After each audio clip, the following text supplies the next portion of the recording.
You don't belong in a hotel like this." Jeff continued with that attitude, looking down on me. Then, Sarah approached him and pulled something out of her purse. "So you are Jeff," she stated. She handed him the item she had taken out. He was so taken aback that he was speechless.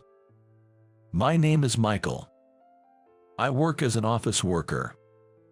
Sarah and I have been married for a year, and although we get along well, there's been one concern. It's about how busy my job is. Being naturally diligent and dedicated to my work, I've gained considerable trust from the company, albeit self-proclaimed. However, this meant I was constantly busy from morning till night, unable to spend time with her. Staying at the office past midnight wasn't unusual, which worried her a lot. When I called to say I'd be late that day, her voice was filled with anxiety. "Are you okay?" "I'm totally fine, don't worry. But you must be getting very little sleep lately." "Well, I'm managing somehow. The thought of you collapsing worries me so much. I think things will settle down a bit once I get through the current project." "Are you sure you're okay?" "I'm fine. Let's save up and go on that overseas trip soon." I put on a brave face, pushing myself a bit. The overseas trip was a promise I made to her when we got married. I promised to take her abroad since she had never been. We were close to our savings goal for the trip. But given how busy work has been, it might still be a while before we can go. Then one day, I caught a cold from being too engrossed in work. I knew exactly who I got it from. My boss, Jeff, was to blame. With his snarky attitude, he would grumble about even the smallest dissatisfaction. He approached me, coughing, to strike up a conversation. While I was busy with my own tasks, Jeff seemed to be making snide remarks as if trying to pass his cold on to me. "Jeff, you're clearly coughing a lot. At least wear a mask." "Shut up. I can't stand wearing something so suffocating." He continued to yell at me, spraying droplets as he spoke. Amidst such behavior, I ended up catching a cold. It's a wonder I didn't get sick sooner with that kind of exposure. I was feverish and in no shape to work.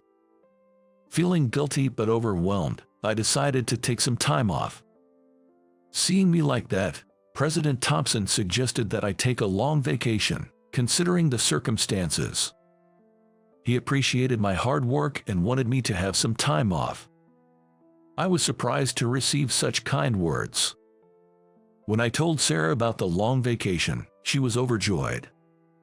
"Now you can finally take it easy. That's wonderful. It's unfortunate that I got sick, but the long vacation is a blessing.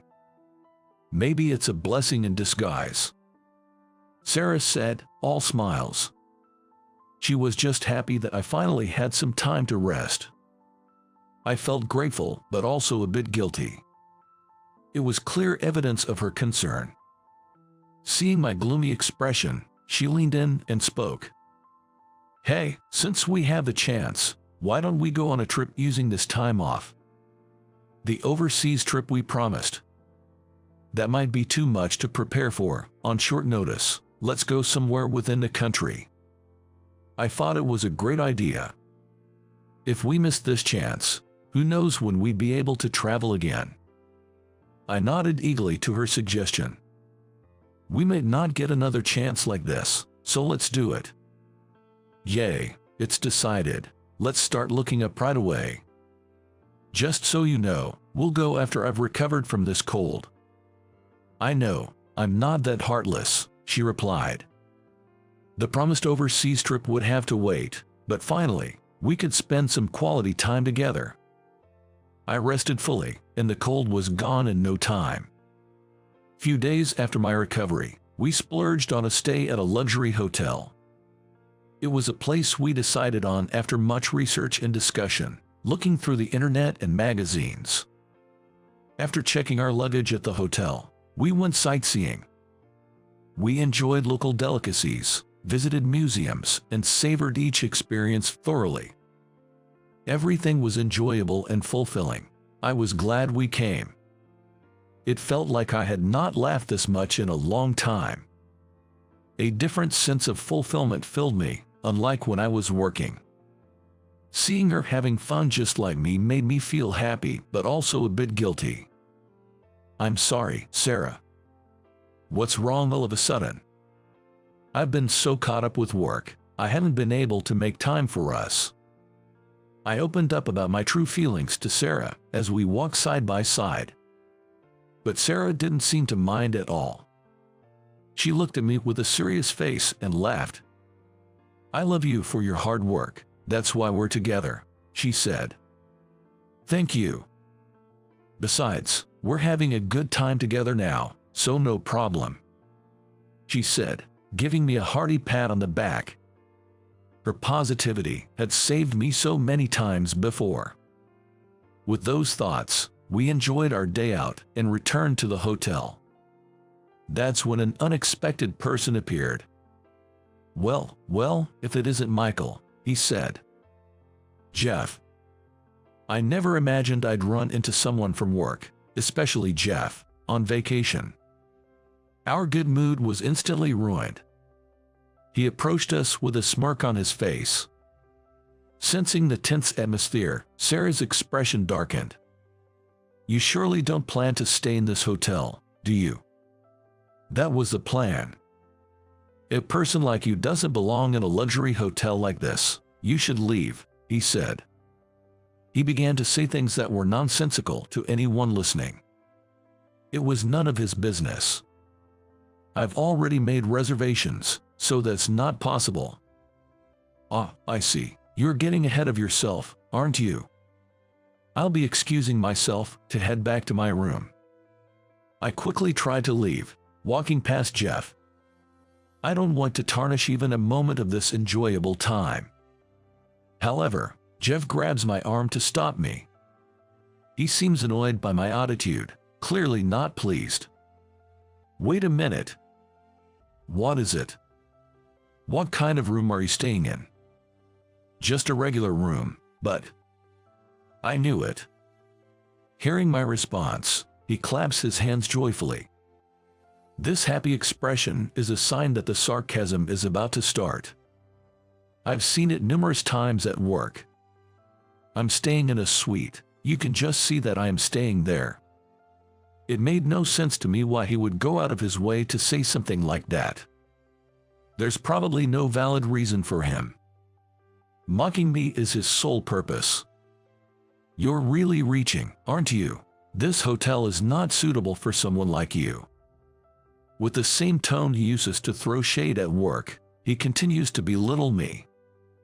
I was filled with a desire to retort, but I found I couldn't speak. Wondering what was wrong, I reached for my throat with my right hand. Sarah was beside me, looking at me with concern. It seems that the stress had finally caught up with me, rendering me voiceless. I was surprised by the timing of this, shocked at myself. "Can't you say anything back? Don't you find that pathetic?" His mocking face filled me with frustration and anger. Memories of being ridiculed at work flooded back all at once. Then, Sarah, who had been watching from the side, approached him. "So you're Jeff. I have something for you." "Ha, something for me." She took a piece of paper out of her bag and handed it to Jeff. What's this?" Seeing his surprise, I peeked at the paper and was equally astonished. It was a termination notice for Jeff. Why does she have something like this? Jeff and I both looked at her. You must be wondering how I know him and why I have this, right? Since I still couldn't speak, I nodded vigorously. Jeff, furious, confronted Sarah. That's right. What's the meaning of this? What authority do you have? While slapping the termination notice in right hand with his left hand, he shouted. She took a deep breath and began to explain. The president of your company, Mr. Thompson, often dines at the restaurant where I work. Mr. Thompson from our company. Sarah had been working at a traditional restaurant in a shopping district before we got married. I knew that, but I had no idea that Mr. Thompson was a regular customer. As we were chatting about various things, we coincidentally discovered that he is the president of your company. And why do you have my termination notice? Even if they got along well, that seemed like a separate issue. As if she had been waiting for this moment, she continued. I was discussing with Mr. Thompson how worried I was about my husband's demanding job. So that's how it was. I was finally able to let out a bit of my voice. I never imagined that for my sake, she would consult Mr. Thompson. He was concerned about you too and knew about the unfair treatment you were getting from Jeff. You hear that from Mr. Thompson. Jeff, feeling cornered, couldn't say anything in return. She pointed at the termination notice in his hand and spoke. He arranged for some time off for us, wanting us to have some undisturbed couples time. Furthermore, he said to use this if any harm came our way, and gave me the termination notice. I couldn't believe that he went to such lengths for us. It just goes to show that there are indeed people who notice and care. Jeff went silent, his face turning pale. But I never thought we'd have to use it so soon. No, I can't believe it. I refuse to.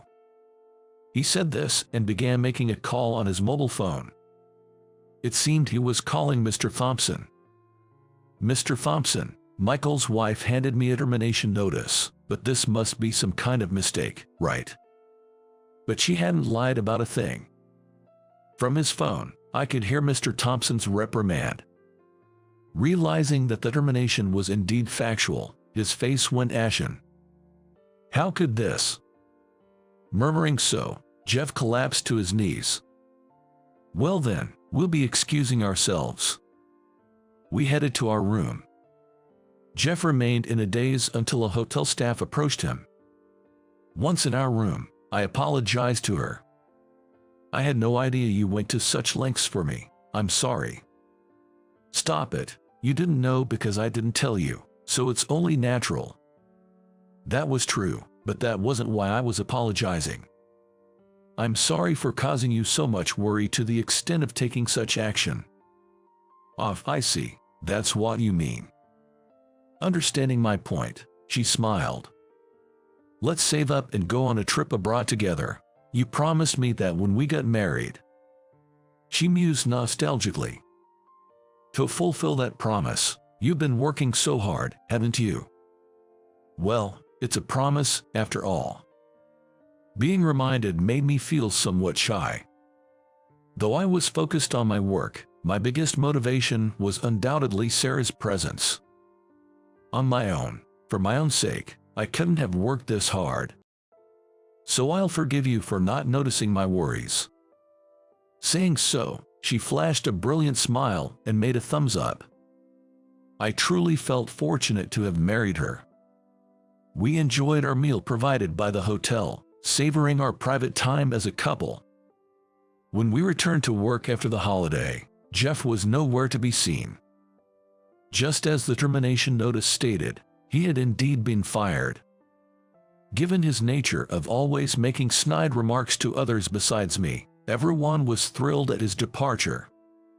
With someone who hardly worked and only made others uncomfortable gone, the workplace environment improved significantly. Overall motivation increased, leading to a significant boost in performance. I later heard that Jeff, who had stayed at the same hotel as us, was actually there with a woman he met at a club. Being married, the truth eventually reached his wife, leading to divorce proceedings. Combined with the shock of losing his job, Jeff seemingly lost the will to look for work. Now, it seems he's living a frugal life, scraping by on his savings, but who knows how long that will last. It goes without saying that a grim future awaits him. But enough about Jeff, let's get back to my story. Later on, I visited the restaurant where Sarah works. The truth is, this restaurant is where I first met her. I fell for her at first sight when she was working as a waitress, and exchanging contact information with her was the beginning. I remember being the most nervous I've ever been in my life when I asked her out on a date and confessed my feelings. And I clearly remember feeling the happiest I've ever been when she said yes. Since we started dating, I felt too shy to visit her restaurant often. But suddenly, I felt the urge to visit after a long time, and so I did. Back when I used to frequent the place, looking forward to the recommended dishes here was the highlight of my day. Sarah was surprised to see me after such a long time. Oh, what a rare sight. I missed the taste here. Could I get one of the recommended dishes, please? Sure thing. The place was bustling, especially since it was lunchtime. Then, unexpectedly, someone called out to me. A familiar voice came from behind. Hey, isn't that Michael? Har, Mr. Thompson. I knew he was a regular, but I never expected to bump into him here. Meeting him outside of work felt strangely surreal. Mr. Thompson, thank you so much. For what? I'm grateful for all your concern and support. As I expressed my thanks, he laughed heartily and clapped me on the shoulder. Don't worry about it. Really, I can't just. But more importantly, his expression turned serious. Working hard is important, but there are other things in life that you should pay attention to as well. Now, I understand the meaning of his words all too well. From a distance, Sarah was busily attending to customers. Being busy with work is precisely when you need to face what's truly important.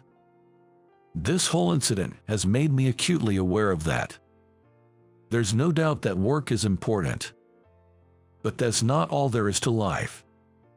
I haven't yet fulfilled our promise to go on an overseas trip, but I've decided to stop pushing myself too hard for it. Not just for my sake, but for Sarah's as well. Watching Sarah work, I made a firm resolution in my heart.